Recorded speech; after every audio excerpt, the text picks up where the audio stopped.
உங்களுக்கு சளி தொல்லை இருக்கு, இருமல், தொண்டை வலி போன்ற பிரச்சனை இருக்கு அப்படின்னாலும் அதே சரி செய்யக்கூடிய ஆற்றல் கிடைக்குன்றாங்க. முக்கியமான மேட்டருங்க. ரத்தம் சுத்திகரிப்பு அதாவது இங்கிலீஷ்ல பிளட் பியூரிஃபிகேஷன் சொல்லக்கூடிய நம்ம ரத்தத்தில் உள்ள கழிவுகளையும், நச்சுக்களையும் நீக்கக்கூடிய ஆற்றலும் சக்தியும் பார்த்தீங்கன்னா, இந்த சுண்டைக்காய் வாயிலாக நம்ம ரத்தத்துக்கு கிடைக்குதுன்றாங்க.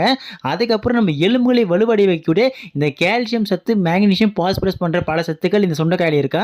தொடர்ந்து இந்த சுண்டைக்காய் சாப்பிட்டீங்கன்னா உங்க எலும்புகளை வலுவாகவும், உறுதியாக வைப்பதற்கு ரொம்ப உதவுதுன்றாங்க. அதோடு மட்டும் இல்லங்க, இந்த சுண்டைக்காய் தொடர்ந்து சாப்பிட்றனால உங்களோட குரல் வளம் அதிகமாகுன்றாங்க. உங்க தொண்டை பகுதி வந்து பார்த்தீங்கன்னா வலுப்பெறுன்றாங்க. முக்கியமான விஷயம்னா உங்களோட குடலின் ஆரோக்கியம் அதிகமாகுமாங்க. இவ்வளோ சத்துக்கள் கொண்ட இந்த சுண்டைக்காயை இதுக்கப்புறமா தொடர்ந்து சாப்பிட்டு வாங்க. முக்கியமான விஷயங்க, இதயத்தை பாதுகாப்பதற்கும் இந்த சுண்டைக்காய் ஒரு மிக சிறந்த பொருளாக விளங்குதுன்னு தற்போதைய ஒரு ஆய்வு வெளிவந்திருக்குன்னு சொல்லியிருக்காங்க.